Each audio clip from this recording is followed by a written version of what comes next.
Gloire à ton nom.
Sur les trois chemins, j'ai la joie le jour, la nuit, le consolateur demeure en moi.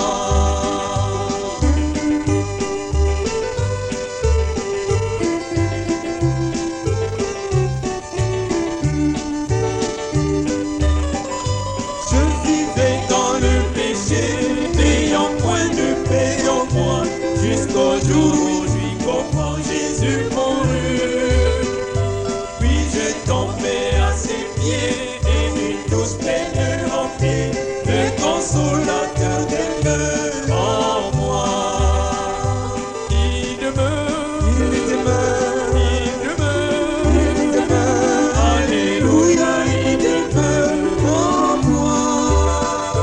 Marchant sur les trois chemins, j'ai la joie le jour, la nuit, le consolateur demeure en moi.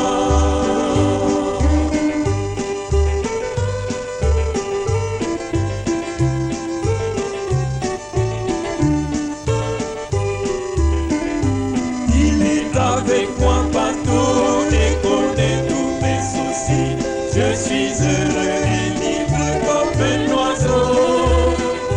Le Saint-Esprit me contrôle, Jésus satisfait mon âme, le consolateur demeure en moi.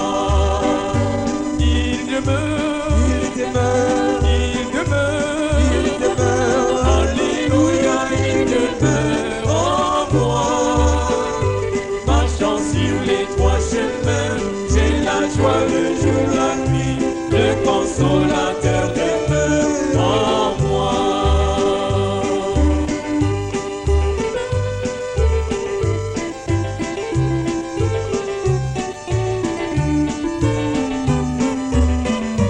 Plus de désir pour le monde, ses plaisirs ont pris des ailes. Il y a longtemps je les ai abandonnés. Toute ma vie changée en jour, mes fardeaux enlevés, le consolateur demeure en moi. Il demeure, il demeure, il demeure, il demeure. Alléluia, il demeure en moi. Marchant sur les trois chemins, j'ai la joie le jour, la nuit, le consolateur demeure en moi. Il demeure, il demeure, il demeure, il demeure. Alléluia, il demeure en moi. Marchant sur les trois chemins, j'ai la joie le jour, la nuit, le consolateur demeure en moi.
Restons debout un instant pour prier.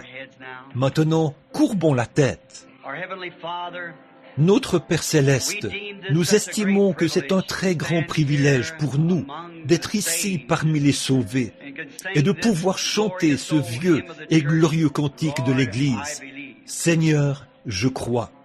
De voir que d'âge en âge, La foi de nos pères est toujours vivante dans le cœur de ses enfants. Et comme le cantique vient de nous le dire, nous sommes en chemin vers le pays de Canaan.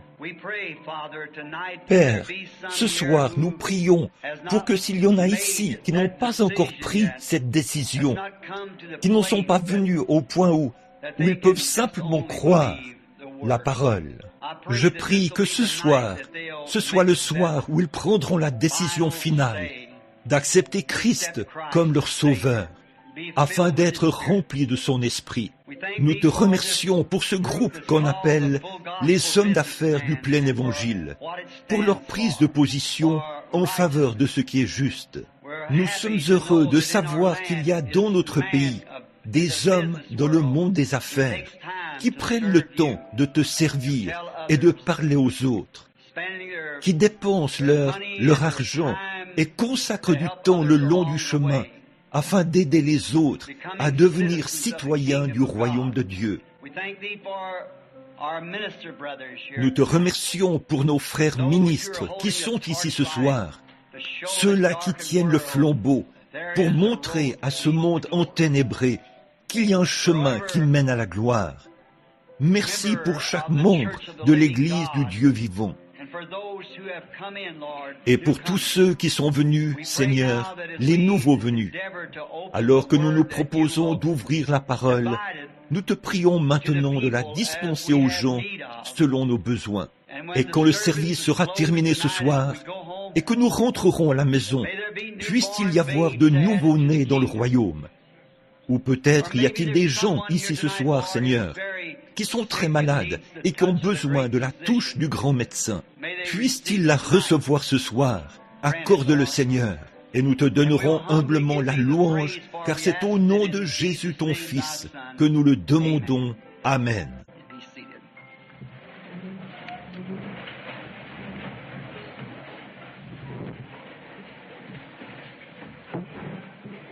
Vous pouvez vous asseoir.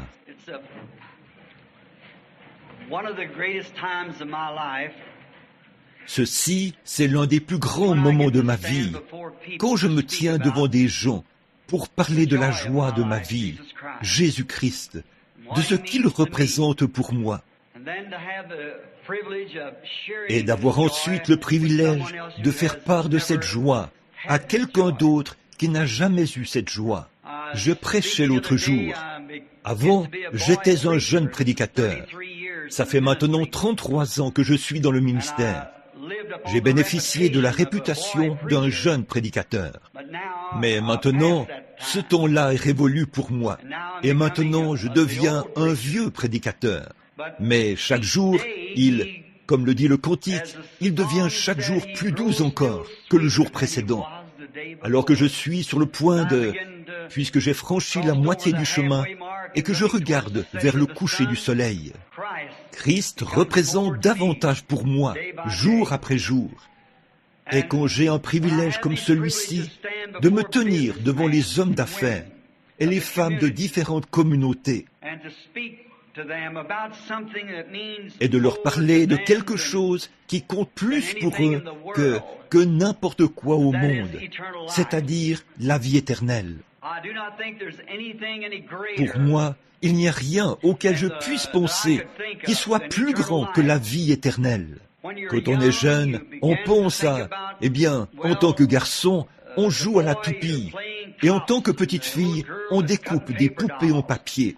Après un certain temps, on cherche à avoir de l'instruction. Ensuite, on se demande qui épouser, la fille aux yeux bruns ou celle aux yeux bleus. Puis, il faut payer la maison.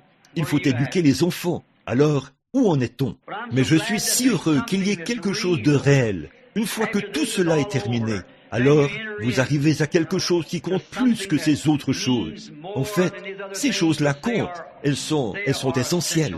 Ça compte vraiment de savoir qui sera la mère de ou le père de nos enfants, ce qu'il en sera de notre foyer et tout, l'éducation des enfants. Mais même tout cela aura une fin. Ça passe. Mais la vie éternelle, c'est la plus grande chose que je connaisse. Cela me donnait de la satisfaction quand j'étais un jeune garçon. Cela me donne de la satisfaction maintenant, alors que je suis un homme d'âge mûr. Et je suis certain que quand les rideaux seront tirés autour de ma vie, je serai heureux d'aller rencontrer celui pour qui j'ai vécu. Maintenant, ceci s'adresse à frère Tony, le président de ce chapitre, ici. Je suis heureux d'être ici, dans la communion fraternelle, avec lui ce soir, et avec frère Carl Williams et d'autres cadres ou d'autres représentants de ce chapitre, et avec vous tous qui êtes venus nous visiter. Nous sommes heureux d'être ici. Une fois je prêchais, je crois que c'était à Little Rock, dans l'Arkansas, à l'auditorium Robinson Memorial. Et il y avait là un homme qui avait été guéri. Il avait marché avec des béquilles pendant plusieurs années. Il s'installait dans la rue pour vendre des crayons. Et il pouvait, tout déformé. Ses membres étaient paralysés. Il se déplaçait. Les gens avaient vraiment pitié de lui. Un soir, il est venu à la réunion. Il a obtenu une carte de prière. Il est venu dans la ligne de prière et il a été guéri. Et le lendemain, ses béquilles au dos, il marchait de long en large dans la rue pour rendre témoignage.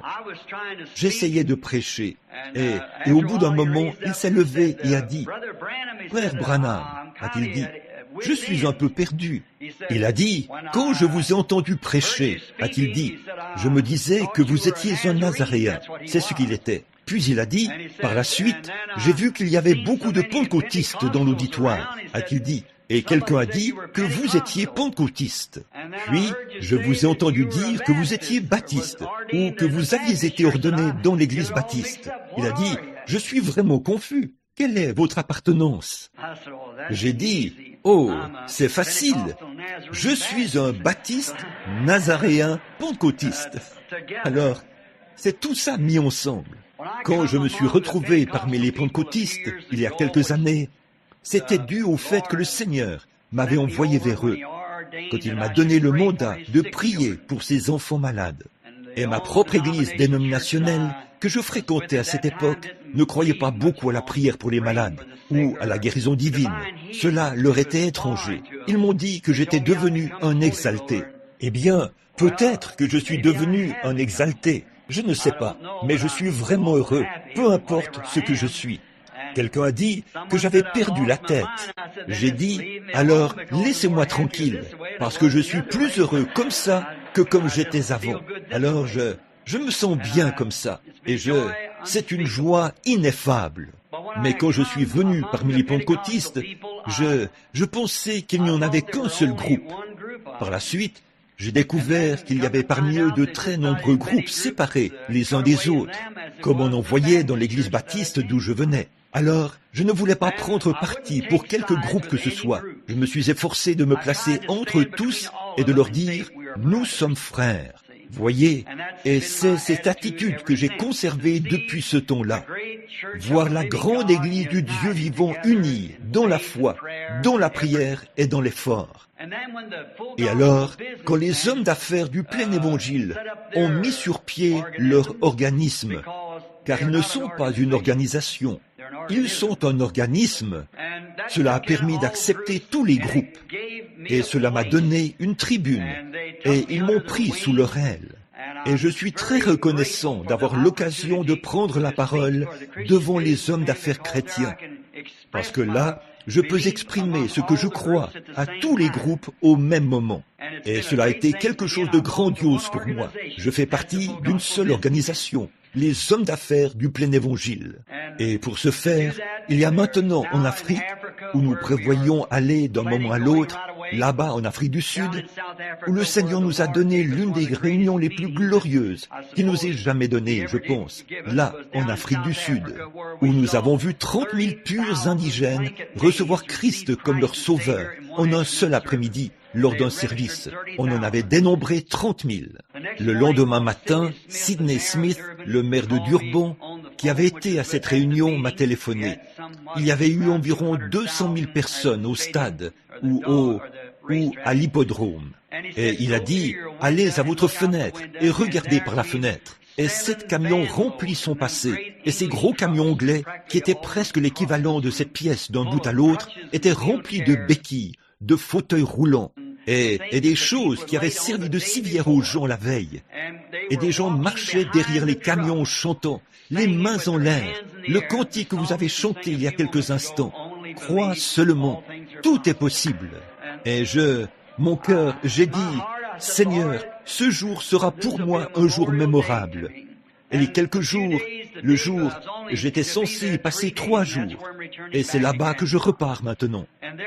Et là, pendant ces 3 jours, je ne sais vraiment pas tout ce qui s'y est produit. Tout est parti d'un seul miracle que le Seigneur a opéré sur l'estrade. Un garçon qui marchait à 4 pattes, comme un chien, a été ramené à son bon sens et s'est mis à marcher normalement devant les gens. La veille, on avait dû placer des grilles pour séparer ces gens, parce qu'il y avait une guerre entre les tribus. Et maintenant, la paix régnait parmi eux. Ils marchaient les bras les uns autour des autres, en chantant « Crois seulement ». Tout est possible. Je vous le dis, le bon vieil évangile, même dans sa simplicité, n'a jamais perdu sa puissance quand on le prêche dans la simplicité de la résurrection de Christ. Et cela est plus cher pour moi jour après jour. Et si vous êtes un homme d'affaires ici ce soir, et que vous n'avez jamais fait partie d'une quelconque association des hommes d'affaires, permettez-moi de vous recommander ces hommes d'affaires du plein évangile. Vous n'avez pas à faire partie d'une église, ou quelle que soit l'église dont vous faites partie, c'est parfaitement en ordre. Ça s'appelle les hommes d'affaires du plein évangile. Mais nul besoin d'être un homme du plein évangile pour en faire partie. Les méthodistes, les baptistes, les luthériens, les presbytériens, même les prêtres catholiques, peu importe qui ils sont. Vous savez, je crois que Jacob avait creusé un puits et les Philistins l'en avaient chassé. Je crois qu'il avait donné à ce puits le nom de Malice, ou quelque chose de ce genre. Il en avait creusé un autre, et on l'en avait chassé. Il lui avait donné le nom de Querelle, et ils en avaient creusé un 3e. Puis il a dit, il y a de la place pour nous tous. Alors je pense que c'est ça. Il y a de la place pour nous tous ici. Et nous serions heureux que vous qui êtes ici, dans la région de Tucson, veniez communier avec nous. Et puis, n'oubliez pas les réunions qui auront lieu à Phoenix. Bon, je sais que nous ne sommes pas censés faire des annonces ici à l'estrade, parce que nous en avons fait une règle. Mais étant donné que tout cela concerne les hommes d'affaires du plein évangile, je suis censé prêcher et prier pour les malades 4 jours avant les réunions au Ramada, en décembre prochain. En janvier, du 19 au 23, 4 jours. Je commencerai le 19, n'est-ce pas? Je commencerai le 19 et j'aurai une série de réunions de 4 jours.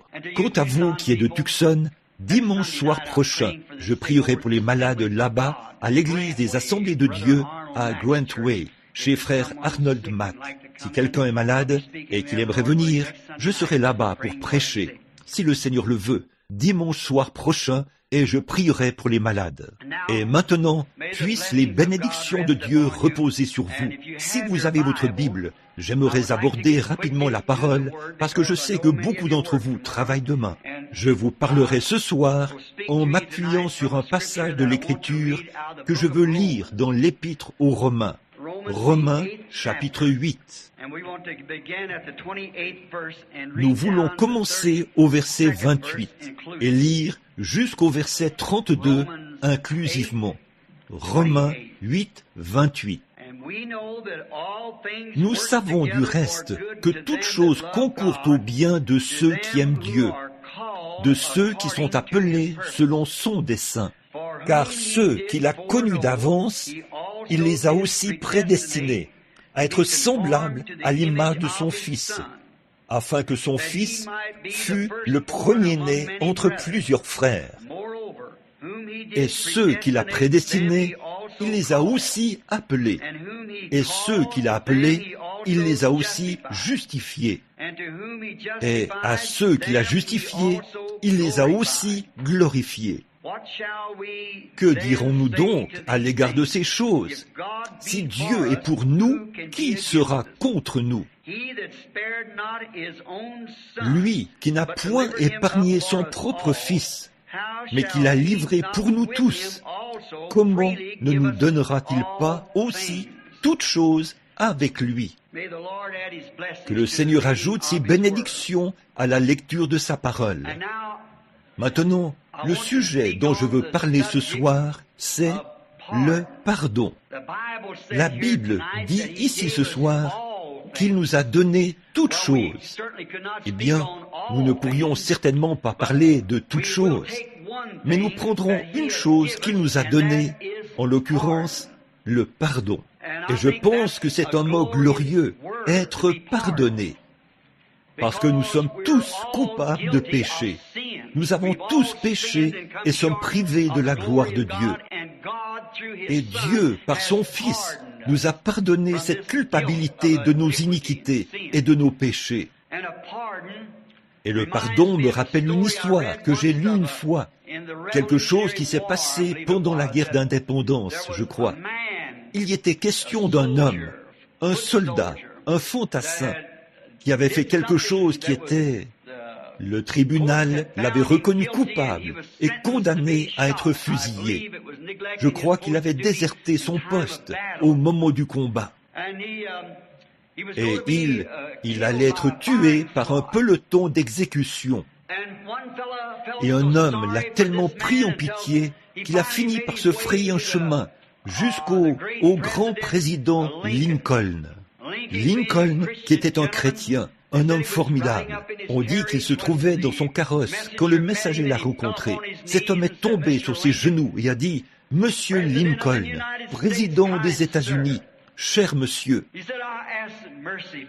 a-t-il dit, j'implore votre miséricorde pour quelqu'un, sachant que vous êtes chrétien et que vous avez de la compassion pour ceux qui sont abattus. » Il a dit, mon ami était à son poste, là où il avait été affecté. Mais quand les balles sifflaient et que les canons grondaient, il a pris peur et il a quitté son poste. Monsieur Lincoln, ce n'était pas son intention. C'est un homme bon. Et là, dans une semaine, il sera tué par un peloton d'exécution. Il n'y a aucun moyen de le sauver, sauf si vous le graciez. Monsieur Lincoln, les larmes aux yeux, a sorti un morceau de papier de son porte-document et y a écrit « Moi, Abraham Lincoln, je gracie cet homme de telles choses. Il ne doit pas mourir. » Et il y a posé sa signature. Et cet homme lui a souhaité que les bénédictions de Dieu reposent sur lui. Il est retourné à la prison et a dit à son ami « J'ai obtenu ton pardon. » Il a sorti le bout de papier sur lequel c'était écrit et il le lui a montré. Le condamné a dit « Ne te moque pas de moi. Je suis sur le point de mourir. Et c'est quelque chose de ce genre que tu viens me présenter? Je ne le crois pas. Je ne peux pas du tout y croire. Ce n'est pas vrai. N'importe qui peut signer en écrivant le nom Abraham Lincoln. » Il a dit « Mais ceci, c'est bien la signature du président. » Il a dit « Tu es pardonné. » Il s'est tourné et est parti. Cet homme est mort sous les balles du peloton d'exécution.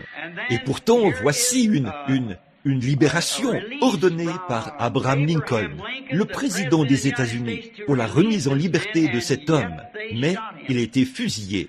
Donc, l'affaire avait été portée devant les cours fédérales. Et voici l'arrêt qui avait été rendu. Un pardon n'est pas un pardon à moins d'être accepté en tant que pardon. Donc, ce que j'ai lu ce soir, que Dieu nous donne toutes choses et qu'il nous donne le pardon, c'est un pardon pour ceux qui veulent accepter la parole de Dieu en tant que pardon. Mais juste la lire, ça pour nous, ça ne veut pas dire qu'on est pardonné. Ce que ça veut dire, c'est que vous devez l'accepter en tant que votre pardon. Le fait que Dieu a donné son Fils pour qu'il meure à votre place. Et là, c'est un pardon. Libéré de la culpabilité. Voilà ce sur quoi nous voulons baser notre réflexion. Un pardon qui vient de Dieu est une libération de la culpabilité. Il ne s'agit pas de changer de direction en embrassant une doctrine psychologique quelconque, ce qui pourrait, d'une certaine façon, vous donner l'impression que vous avez fait quelque chose de bien, du fait d'avoir adhéré à l'Église, ou adopter un certain credo, mais il s'agit d'une libération de votre culpabilité par la puissance du calvaire. Quelque chose vous a libéré. Il n'y a plus de culpabilité. La Bible dit, dans Romains 5:1, je crois, « Il n'y a donc maintenant aucune condamnation pour ceux qui sont en Jésus-Christ, qui marchent non selon la chair, mais selon l'Esprit. » Une fois qu'un homme est libéré du péché, un homme ou une femme, alors il n'y a plus aucun désir dans son cœur de marcher selon le train de ce monde. Il a reçu gratuitement son pardon. Il devient une nouvelle créature en Jésus-Christ. Il s'affectionne alors aux choses d'en haut, où Christ est assis à la droite de Dieu. Il a été gracieusement libéré.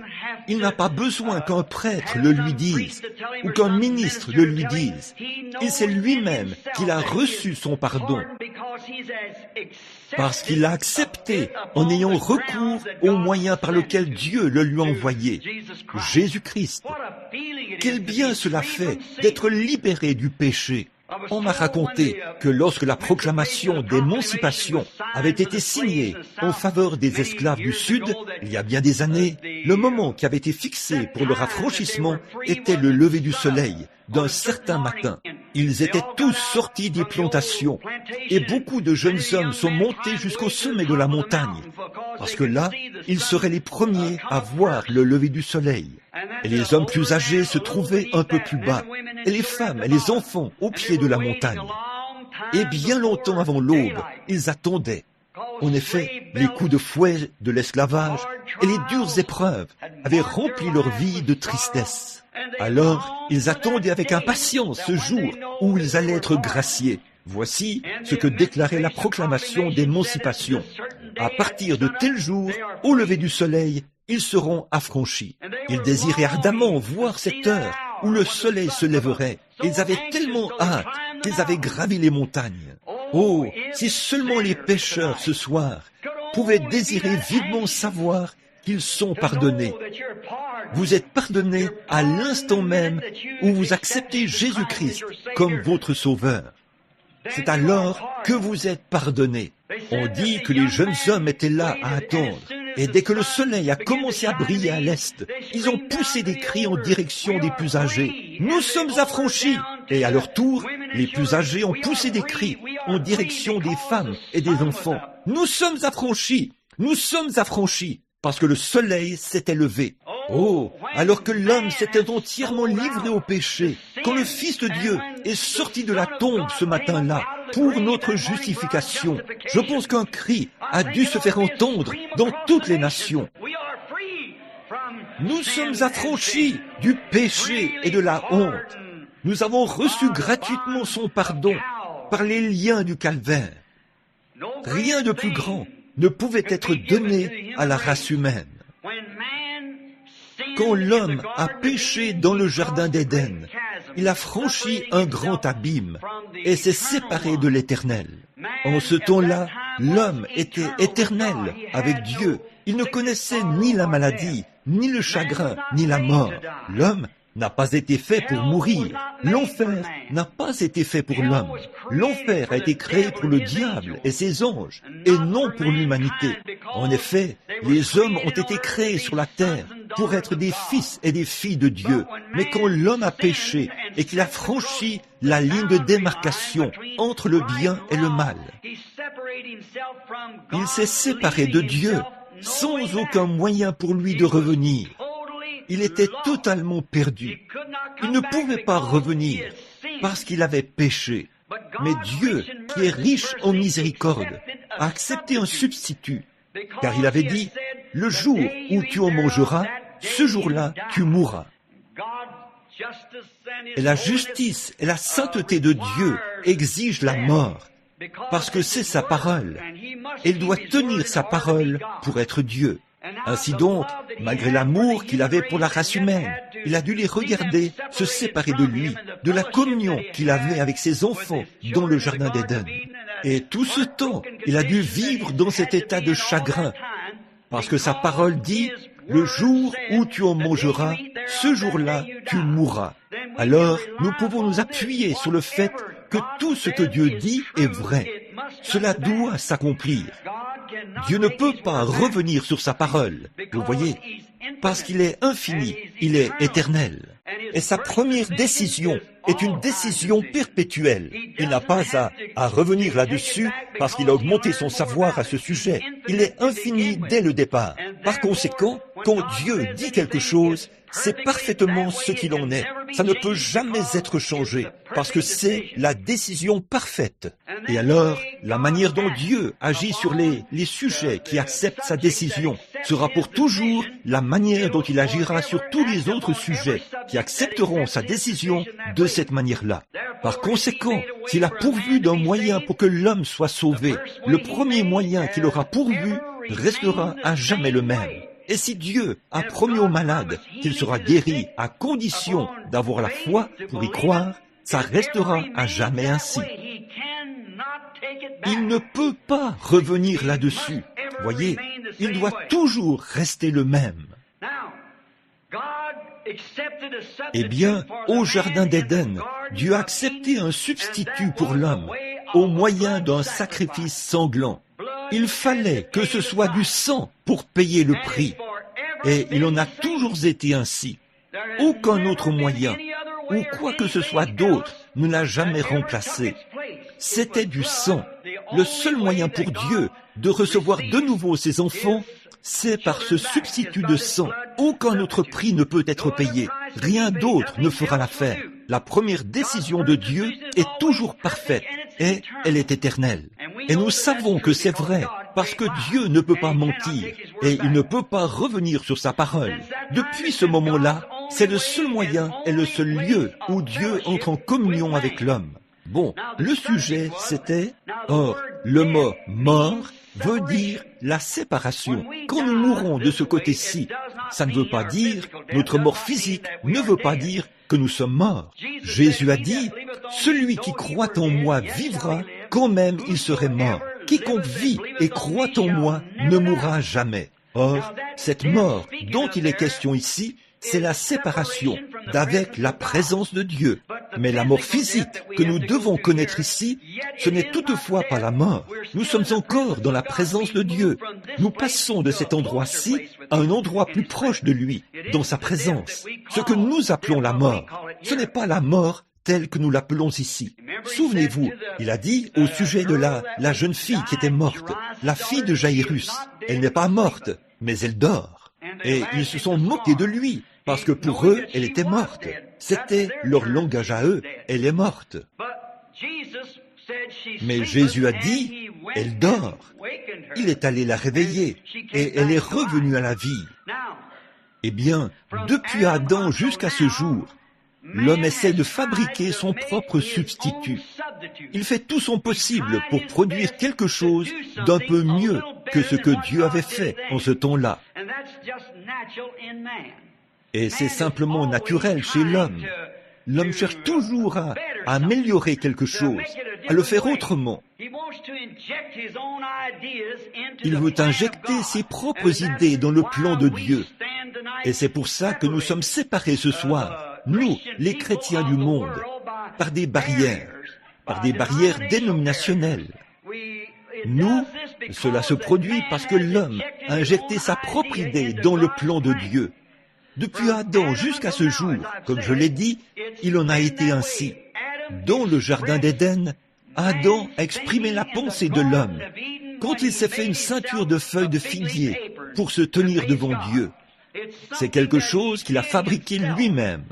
Et après les feuilles de figuier, il a essayé l'instruction, les tours, les villes, les idoles, la civilisation, la dénomination. Mais cela n'a rien changé à l'affaire. C'est uniquement sous le sang que Dieu accepte ces sujets. C'est tout. L'instruction a totalement échoué. Plus nous sommes instruits, plus nous nous éloignons les uns des autres. La dénomination a totalement échoué. Nous traçons des lignes de démarcation et nous dressons des barrières. Chacun essaye d'exalter sa dénomination par rapport à une autre, et cela brise la communion fraternelle. Tout ce que la civilisation a produit, c'est la confusion. Les villes, les tours, et que sais-je encore, toutes ces choses ont échoué. Et le plan de Dieu demeure le même, sous le sang. Ce sang, c'est un sang qui doit être mis bien en vue. Dans le jardin, autrefois, ou plutôt à l'époque d'Israël, quand il fallait qu'Israël tue l'agneau et mette le sang sur le linteau et sur le montant de la porte, c'est ce que Dieu avait exigé. Et il fallait que ce signe soit là, peu importe ce qu'était la situation de chacun. Il se peut que ces hommes aient démontré qu'ils étaient des Israélites circoncis. Il se peut qu'ils aient déclaré Nous croyons chaque parole que Jéhovah dit, mais ce n'est pas ça qui réglait le problème. Il leur fallait mettre ce signe en évidence. Le sang devait être présenté. C'est la même chose ce soir. Je crois que chaque chrétien doit mettre en évidence le sang de Jésus-Christ, qu'il a purifié des choses du monde, en dépit de tout. Or, en ce temps-là, il fallait que le signe soit appliqué sur la porte. Il fallait que ce soit appliqué là-dessus. Peu importe combien religieuse était la maisonnée, combien religieux étaient les occupants, combien ils avaient élevé leurs enfants dans la droiture, combien assidus ils étaient à l'église, combien ils avaient bien mis en évidence toutes les choses que Dieu avait dites. Ils n'en demeuraient pas moins qu'à cette dernière heure, où ils étaient entre la mort et la vie. Il fallait que le sang soit mis en évidence. Et le sang montrait qu'un substitut innocent avait été accepté à la place de l'adorateur. Et les composants chimiques du sang, le sang rouge était en soi le signe sur la porte, montrant que cette maison était en sécurité, qu'elle était sous le sang. Et ça, c'était un type. Maintenant, en ces derniers jours, nous arrivons une fois de plus à l'heure où Dieu délivrera son Église. Je crois cela. Et aussi sûr que ce sang devait servir de commémoration, il en est de même du signe. Il est exigé aujourd'hui. Alors, eh bien, on ne pourrait pas prendre les composants chimiques du sang du Seigneur Jésus et les appliquer sur la porte de chaque cœur. Mais voyez-vous, en ce temps-là, un animal mourait, et c'était un agneau. Et pour montrer que l'animal était mort, son sang était appliqué sur la porte. Or, la vie qui était dans l'animal ne pouvait pas venir sur l'adorateur, parce que l'animal n'a pas d'âme. Ainsi, la vie qui était dans l'animal ne pouvait pas venir sur l'adorateur. Mais aujourd'hui, le sang du propre Fils de Dieu a été versé au calvaire pour notre pardon et notre libération. Et la vie qui était dans ce sang, c'était Dieu lui-même. Et le Saint-Esprit revient sur son Église, sur son croyant. Et en ces derniers jours, c'est un signe qu'il passera par-dessus l'homme ou la femme qui a accepté la mort de Jésus-Christ comme son substitut. Et le Saint-Esprit rend témoignage. Vous pourriez dire, je l'ai accepté. Si vous vivez encore dans le monde, si vous continuez de vivre comme le monde, alors il n'y a aucune preuve que cette vie était pour vous, tant que cette preuve du Saint-Esprit n'a pas pénétré dans votre vie. Voici l'exigence de Dieu que tout homme ou toute femme doit avoir, cette preuve qui lui servira de signe en ce dernier jour, quand je verrai le sang. Jésus a dit, en vérité, je vous le dis, si un homme ne naît de nouveau, s'il ne naît d'eau et d'esprit, il n'entrera point dans le royaume. Par conséquent, cela a toujours été le programme de Dieu. Le sang, c'était du sang dans l'Ancien Testament. C'était le sang dans le Nouveau Testament. Dans l'Ancien Testament, c'étaient les composants chimiques, ce qui était un type de la vie à venir. Cela montrait qu'un substitut avait été offert, mais l'adorateur repartait avec la même mauvaise conscience qu'il avait au moment où il était entré pour offrir son agneau. Mais cette fois-ci, celui qui rend ce culte, étant une fois purifié du péché, n'en a plus aucune conscience. Cette chose-là est morte, c'est terminé, et vous êtes passé de la mort à la vie, et vous êtes de nouveau vivant en Jésus-Christ, ayant en vous la vie éternelle, et le Saint-Esprit demeure en vous, et il produit de nouveau la vie de Jésus-Christ. Car la Bible dit, dans Hébreux 13:8, il est le même, hier, aujourd'hui et éternellement. Dieu attend l'heure où il verra son Église arriver là, peu importe la dénomination, peu importe les credos, la couleur ou quoi que ce soit d'autre. Cette heure où son Église entière arrivera là où ils mettront en évidence le signe de la mort de Jésus-Christ. Encore un peu de temps, a-t-il dit, et le monde ne me verra plus. Mais vous me verrez, parce que je vis, vous vivez aussi. Je serai avec vous, et même en vous, jusqu'à la fin du monde. Jésus-Christ, le même hier, aujourd'hui et éternellement. Je rencontre parfois des chrétiens qui prétendent être de saints hommes et de saintes femmes de Dieu. Ils ont honte de rendre témoignage. Ils ont honte de dire Amen. Ils ont honte de chanter les cantiques de Sion. Ils ont honte partout. J'aime bien me retrouver parmi des gens qui n'ont pas honte de l'évangile de Jésus-Christ. Même si cela semble être une hérésie, ils n'ont pourtant pas honte. Quelque chose est arrivé et cela compte plus que la vie pour eux. C'est la vie éternelle, parce qu'ils ont accepté le substitut de Dieu.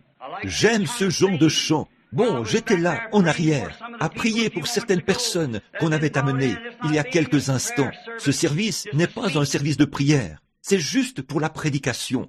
J'étais là, dans la pièce, et j'entendais les chants, le battement des mains, et nous nous demandons, et j'en ai même vu certains courir d'un bout à l'autre de la salle, et danser par l'esprit, comme on dit. La première fois, j'ai critiqué cela quand j'ai vu les pentecôtistes danser par l'esprit. Je me suis dit, qu'est-ce que c'est que ça? C'est probablement un tas d'absurdités. Puis, je me suis mis à lire la Bible, et j'ai découvert cela, le fait de danser par l'esprit. Le diable a imité cela et a propagé cela par le biais du rock'n'roll et toutes ces choses. Mais la vraie danse authentique vient de Dieu. C'est tout à fait exact. Et chaque fois, la danse représentait la victoire. Quand David a tué Goliath et que ce petit garçon au teint rosé est entré dans la ville, entraînant la tête de ce géant derrière lui, les gens sont sortis à sa rencontre en dansant. Ils avaient la victoire. Quand, par la puissance de Dieu, Moïse a traversé la mer Rouge et a emmené les enfants d'Israël de l'autre côté, Marie a attrapé un tambourin et avec toutes les filles d'Israël, elle s'est mise à courir de long en large sur le rivage, en battant du tambourin et en dansant par l'esprit. Si ce n'est pas une réunion pentecôtiste à l'ancienne mode, je n'en ai jamais vu de ma vie. C'était moi le problème. Je n'avais pas assez de victoire. Mais une fois que vous remportez finalement cette victoire et que le signe du sang de Jésus-Christ vient sur vous, je me souviens de David, le grand psalmiste de la Bible, la fois où il avait fait quelque chose, où il avait accompli ce grand exploit. La fille de Saül lui avait été donnée comme épouse. Elle était une sorte de soi-disant croyante, guindée et prétentieuse. L'arche se trouvait loin de Dieu depuis bien longtemps. La présence visible de Dieu, la colonne de feu, était suspendue au-dessus de cette arche. Les Philistins étaient venus et s'en étaient emparés sous le règne de Saül. Et un jour, quand David a vu l'arche revenir à la maison de Dieu, David est sorti en courant devant l'arche et il a dansé devant le Seigneur en chantant les louanges de Dieu. Et la fille de Saül semblait très embarrassée par les agissements de cet homme. Son mari, son jeune et beau mari, s'était mal conduit en sa présence, elle, la fille du roi. Et David a dit ceci, « Si tu n'aimes pas ça, regarde bien ceci un instant. » Il s'est de nouveau mis à tourner, et à tourner, et à tourner autour de l'arche, en dansant par l'esprit. Elle était embarrassée, et Dieu a frappé cette femme d'une malédiction. Oh, la victoire par le sang de Jésus-Christ, le signe de la résurrection de Christ. Sa vie se manifeste à travers son Église. Il n'y a pas d'autre moyen d'entrer en communion à moins d'être sous ce sang. Nos dénominations nous sépareront. Les unes diront, ça ne tient pas debout. Et les autres diront ceci, cela ou autre chose. Notre modèle, c'est la Pentecôte. Personne ne pourra dire ou ne peut dire que l'Église n'a pas été inaugurée le jour de la Pentecôte. Et le même esprit qui est descendu sur eux ce jour-là, chaque fois dans la Bible, sans manquer. Quand le Saint-Esprit venait sur les gens, ils agissaient de la même manière. Permettez-moi de dire ceci, que dans les pays païens où j'ai eu la place, le privilège de me rendre et de voir de purs indigènes, dans les îles et chez les Hottentots, de les voir là-bas où il fallait leur parler au moyen d'un interprète. De toute leur vie, ils n'avaient jamais entendu le nom de Jésus-Christ. Mais qu'on leur raconte l'histoire et qu'on leur demande de lever les mains et de recevoir Dieu. Et ils font la même chose que vous faites ici même, lorsque vous recevez le Saint-Esprit, ce qui prouve que c'est universel, que la puissance du Dieu Tout-Puissant, la manifestation de son signe appliqué sur ses enfants, qu'ils soient rouges, noirs, blancs ou quoi qu'ils soient, c'est le seul lieu où la communion est accordée. Nimrod a bâti une tour et Nebuchadnezzar une ville et ainsi de suite. Ça continue ainsi au moyen des scientifiques et tout, mais il n'en demeure pas moins que c'était le sang. En effet, Dieu avait pris sa décision, selon laquelle ce serait un substitut innocent qui devait prendre la place du coupable, afin qu'il obtienne son pardon. Et c'est encore la même chose ce soir. Ça n'a jamais changé. C'est par cela que Job vivait. Job, c'est le livre le plus ancien de la Bible. En dépit de tout ce qui est arrivé à cet homme, il est resté ferme parce qu'il savait qu'il avait satisfait aux exigences de Jéhovah. Il savait que c'était juste. C'était pareil pour Abraham, pour beaucoup d'entre eux. Israël ne se rencontrait, il n'y avait qu'un seul lieu où Israël pouvait entrer en communion. C'était sous le sang versé. Les hommes de tout lieu devaient adorer à Jérusalem. Donc il n'y avait pas de sacrifice, il n'y avait pas d'adoration. Et le sacrifice, c'était du sang. Aujourd'hui, malgré le niveau très élevé d'instruction que la nation semble avoir acquis, et le niveau très élevé de culture qu'elle semble avoir, et toutes nos recherches scientifiques pour fissionner un atome, et que sais-je encore, envoyer une fusée sur la Lune, ou envoyer un satellite, ou quoi que ce soit d'autre, toutes nos recherches scientifiques, toutes nos dénominations, toute notre instruction, toutes nos écoles n'ont fait que nous éloigner encore plus de Dieu que nous l'étions au commencement.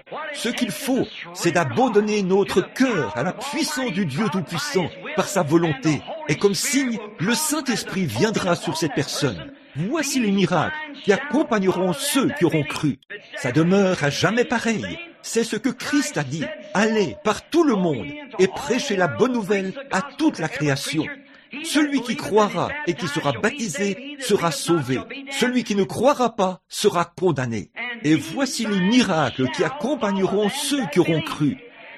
C'est la manifestation du Saint-Esprit qui montre que Dieu a agréé l'adorateur. Car l'Esprit et la vie qui étaient en Christ viennent sur l'adorateur.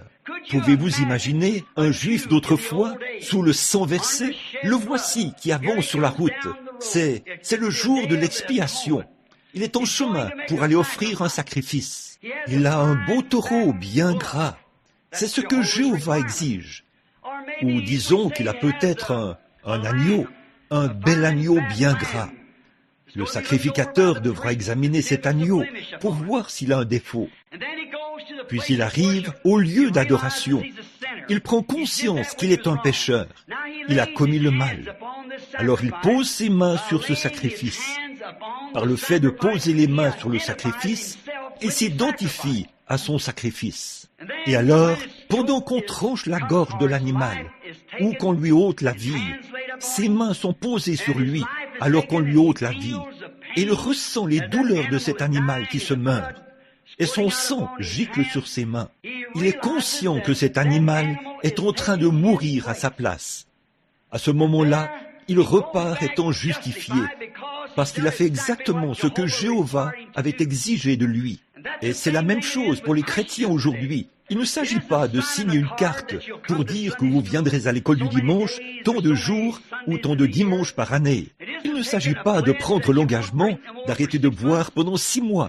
Ce n'est pas de ça qu'il s'agit. Il s'agit de poser vos mains sur le sacrifice que Dieu a pourvu, son pardon, sur la tête de Jésus-Christ, et de sentir sa chair être déchirée au calvaire, et par la suite de vous identifier à lui par le baptême, afin de montrer que, comme il est mort et ressuscité, de même vous avez été ensevelis en son nom, afin de ressusciter en nouveauté de vie et de marcher comme une nouvelle créature en Christ, si vous le faites avec sincérité. Après avoir satisfait à ce commandement de Jéhovah, il a donc le sentiment d'être justifié. Or, le Juif pouvait être justifié parce qu'il avait fait ce que Jéhovah lui avait dit de faire. Finalement, c'était vrai. C'est ce que Jéhovah avait fait. C'est ce qu'il exigeait. Mais finalement, c'était devenu une tradition familiale. Une fois le jour de l'expiation arrivé, peut-être que ce Juif commettait le mal. Il se disait, « Eh bien, je crois que c'est le jour des expiations.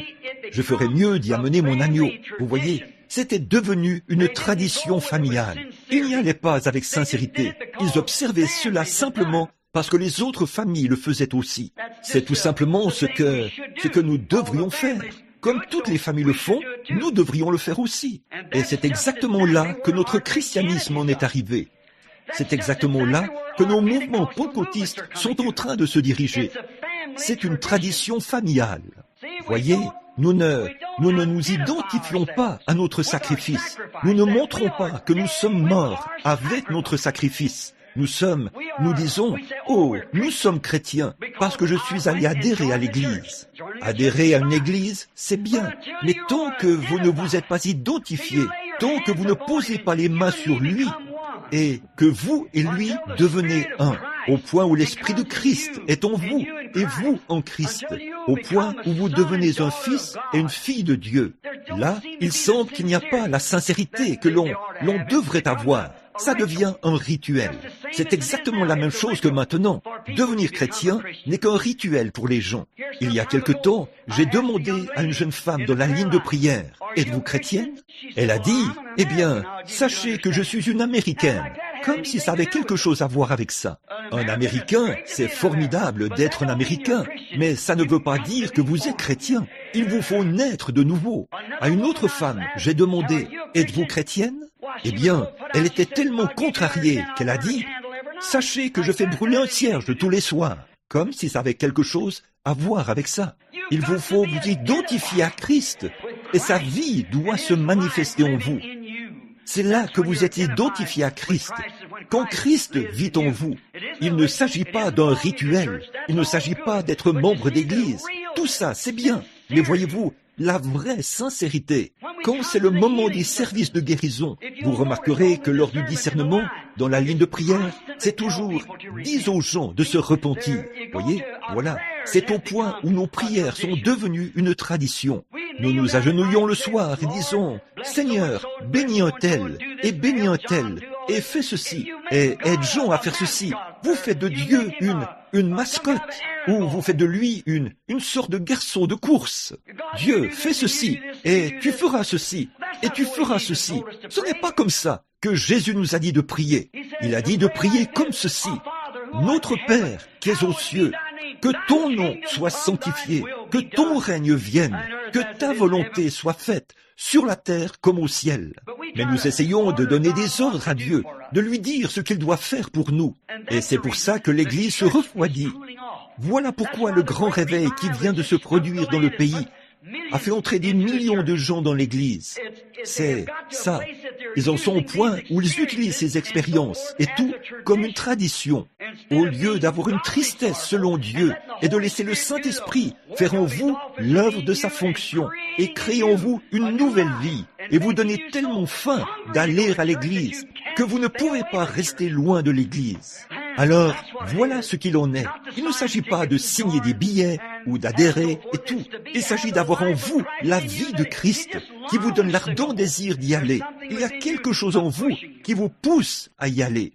Comme je le disais, un jeune homme hier, lors d'une conversation, d'un petit entretien, j'ai dit, j'avais l'habitude de passer près d'une petite source quand j'étais garde-chasse dans l'Indiana. Et il y avait, c'est de tout temps la source la plus heureuse que j'ai vue de ma vie. Il y a de magnifiques sources bouillonnantes dans l'Indiana qui font jaillir leur belle eau froide, leur eau calcaire. Un jour, je me suis assis près de la source pour lui parler, tout comme l'aurait fait Moïse devant le buisson ardent, afin de lui parler, je suppose. Et j'ai dit, petite source, qu'est-ce qui te rend si heureuse que tu bouillonnes tout le temps? Quand je viens ici en hiver, tu bouillonnes. Que je viens au printemps, en automne, en été, peu importe le moment, tu bouillonnes. Est-ce peut-être parce que tu es très heureuse de voir les lapins venir boire de ton eau? Eh bien, si elle pouvait parler, elle dirait, non, ce n'est pas ça. Je lui dirais, eh bien, c'est peut-être parce que les cerfs viennent boire de ton eau. Elle dirait, non, ce n'est pas ça. Je lui dirais, bon, eh bien, c'est peut-être parce que je viens de temps en temps boire de ton eau. Non, ce n'est pas ça. Je suis heureuse qu'ils viennent tous s'abreuver. Mais ce n'est pas pour ça que je bouillonne tout le temps. Eh bien, qu'est-ce qui te fait bouillonner ainsi? Qu'est-ce qui te rend si heureuse? Qui te fait jaillir tout le temps? Si elle pouvait parler, elle dirait, ce n'est pas moi, c'est quelque chose derrière moi. Ça me stimule. C'est pareil pour une expérience chrétienne. Ce n'est pas quelque chose que vous essayez de fabriquer. C'est quelque chose derrière vous. Cela œuvre en vous. C'est la vie éternelle qui agit, qui jaillit. Comme il l'a dit à la femme au puits, ce seront des sources d'eau qui jailliront jusque dans la vie éternelle. C'est quelque chose qui est à l'intérieur de l'adorateur. quand il s'est identifié à Christ, parce qu'il sait qu'il est vivant. Mais nous ne voulons pas que ça devienne une tradition. Quand Israël est arrivé au point où, par leur sacrifice, ils ont fait des commandements de Dieu une tradition, alors le puissant prophète Ésaïe leur a été envoyé par Dieu avec l'Ainsi dit le Seigneur. Quelque part, d'une manière ou d'une autre, Dieu peut toujours mettre la main sur un homme, quelque part, à un endroit, qui n'a pas peur de mettre la chose à nu. C'est vrai. Ésaïe s'est levé. Vous pouvez le lire dans Ésaïe 1. Je l'ai noté ici. Ésaïe leur a parlé. Il a dit, « Les sacrifices que Jéhovah a exigés de vous me puent au nez. Je les ai en horreur. La graisse des béliers et des génisses, et ainsi de suite. » Dieu les avait en horreur. La chose même qu'il leur avait ordonné de faire. Comme ils en ont fait un rituel, alors Dieu a eu cela en horreur. Parce qu'ils en ont fait un rituel. Et nous pouvons faire de la parole de Dieu la même chose. C'est vrai. Quand nous l'approchons comme une tradition, comme un rituel, nous devons l'approcher en sachant que c'est l'Ainsi dit le Seigneur. Si Dieu l'a promis, Dieu tiendra sa promesse. Il est plus grand que sa promesse. Il a toujours été. Il est capable, comme l'a dit Abraham, d'accomplir ce qu'il a promis de faire. Il est toujours capable de le faire, de tenir sa parole. Donc, Ésaïe leur a parlé. Il a dit que tout ce qu'il faisait jusque-là, il le faisait sans sincérité. Il le faisait juste parce que tous les autres le faisaient. C'était parce que il le faisait aussi parce que c'était une exigence de Jéhovah. Et toute la famille le faisait. Les mères le faisaient. Les grands-pères le faisaient. Pourquoi ne le ferait-il pas? Aujourd'hui, nous faisons la même chose. Comme mon grand-père était presbytérien, je suis aussi presbytérien. Comme mon papa était baptiste, je suis aussi baptiste. Et ainsi de suite. Comme mon papa était pentecôtiste, je suis aussi pentecôtiste. Ce n'est pas de ça qu'il s'agit. Nous en arrivons là où nous nous rendons compte que nous nous sommes séparés. Nous sommes séparés de Dieu. Et nous venons sur la base du sang versé de Jésus-Christ. C'est sous ce sang que les méthodistes, les baptistes, les luthériens, les presbytériens, les pentecôtistes peuvent tous se rencontrer et avoir un point commun, peu importe leur tradition, ou leur rituel. Ils peuvent s'y rencontrer sous une chose qu'ils ont en commun, c'est-à-dire le sang de Jésus-Christ. Quand l'Église reviendra là, loin de ses rituels, qu'elle reviendra au plan originel de Dieu, où les hommes naissent dans le royaume de Dieu, et non pas qu'ils adhèrent à l'Église. C'est à ce moment-là que la communion fraternelle régnera partout, et l'Esprit du Seigneur couvrira la terre, comme les eaux couvrent la mer. Quand on en arrivera là où les hommes oublieront leurs divergences et se rassembleront dans la communion fraternelle sous le sang, nous ne pouvons pas tous venir sur la base de la tradition baptiste ou de la tradition presbytérienne ou sur la base de la tradition méthodiste ou de la tradition pentecôtiste, mais nous pouvons tous nous rencontrer et communier sous le sang de Jésus-Christ, parce que c'est le plan originel de Dieu. C'est vrai. Amen. Voilà le pardon. Un méthodiste peut regarder un baptiste et tourner la tête de côté. Pareil pour un baptiste qui regarde un pentecôtiste et un pentecôtiste qui regarde un baptiste sur la base de leur tradition.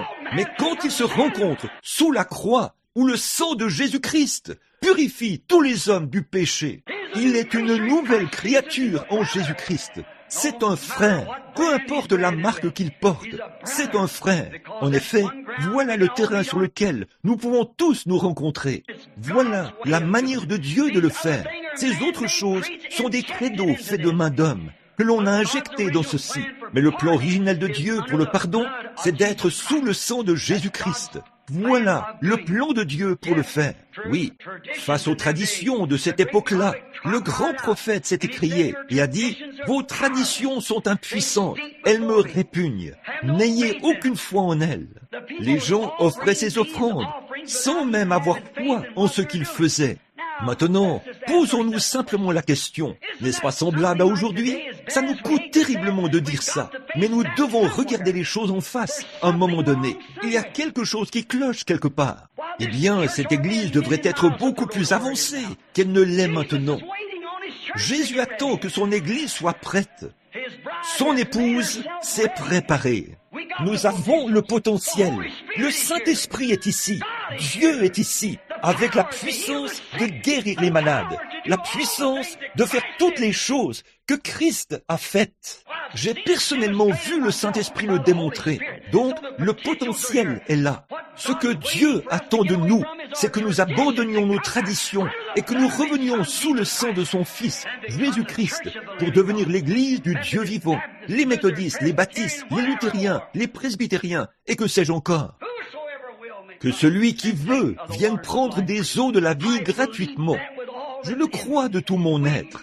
Nous, Dieu a envoyé le Saint-Esprit pour faire cela. Mais nous nous approchons sans sincérité, par nos rituels, puisque c'est notre tradition, puisque c'est un rituel. Nous nous approchons sans sincérité, sans vraiment éprouver de la tristesse quant au péché. Je l'ai remarqué l'autre soir, lors de cette réunion très populaire de l'un de nos frères bien connus en Californie. Et à cette réunion, lorsque les gens s'avançaient, j'ai remarqué quelque chose parmi les jeunes, les adolescents. J'ai admiré le frère pour sa prise de position courageuse. N'importe qui le ferait. Si vous prenez position, si vous voyez la position qu'il a prise ces derniers jours, vous le ferez aussi. Et alors que je regardais ces gens s'avancer à l'autel pour prendre leurs décisions, les jeunes filles mâchaient du chewing-gum, les garçons se donnaient des coups de poing, les gens riaient. Ce n'est pas ça, être rempli de tristesse selon Dieu.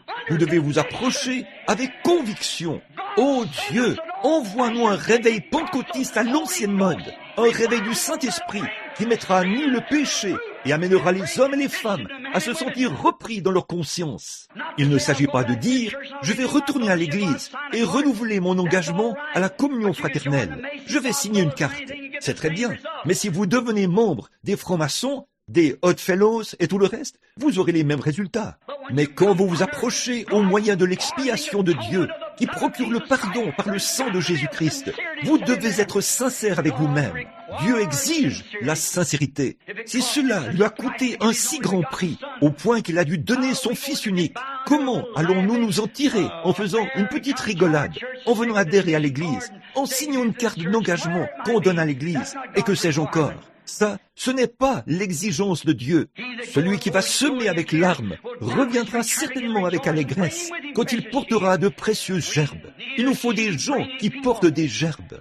Une fois, j'ai entendu un grand évangéliste dire, lorsque j'assistais à l'un de ses petits déjeuners, il avait pris la Bible, et j'ai toujours eu de l'admiration pour lui. Il a dit, voici la norme. C'est ce que Dieu exige. Il a dit, je vais dans une ville pour y tenir un réveil. Il a dit, 20 ou 30 000 personnes prennent leurs décisions. Quand je reviens 4 ou 5 ans, ou peut-être 2 ans plus tard, a-t-il dit, je n'en trouve pas 15 ou 20.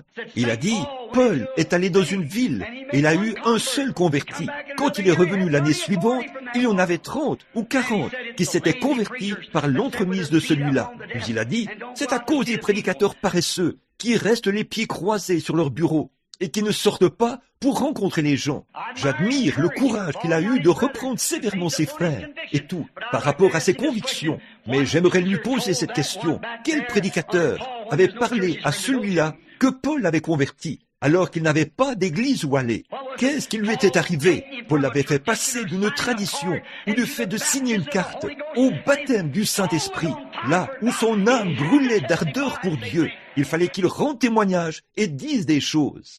Son âme entière brûlait de l'ardeur du feu que Dieu avait allumé là-dedans. Ce qu'il nous faut ce soir, c'est un signe qui indique qu'un homme est sauvé ou qu'une femme est sauvée. Alors vous les verrez aller à la recherche d'autres âmes à toute vitesse. On raconte qu'une fois, un barman, un petit garçon était venu lui dire, « Monsieur le barman », il a dit, « Oui, fiston ». Il a dit, « Votre enseigne est tombée ». Il a dit, « Eh bien, merci fiston ». Il est donc sorti. Le petit garçon se tenait là, les mains dans le dos, et le barman a levé les yeux. Il y avait une publicité de bar sur une grande plaque d'airain, suspendue là. Il a saisi son tablier et l'a nettoyé. Il a dit, « Fiston, tu te trompes. Mon enseigne est en place ». Il a dit, « Non, monsieur ». Il a dit, « Elle ne l'est pas ». Il a dit, « Je parle de votre meilleure enseigne ». Il a dit, « Voici ma meilleure enseigne ». Il a dit, « Oh non, regardez, couché là, un ivrogne était couché là, dans le caniveau. C'était là la meilleure enseigne qu'il avait. Oui, monsieur, il avait vu un homme sous l'influence de ce qu'il vendait à l'intérieur. Et quand nous voyons un homme sous l'influence du Saint-Esprit, au point où sa vie brûle de l'ardeur du feu de la Pentecôte, à l'ancienne mode, voilà le meilleur signe que Dieu a jamais eu. Numéro 139, ne m'oublie pas.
Wow.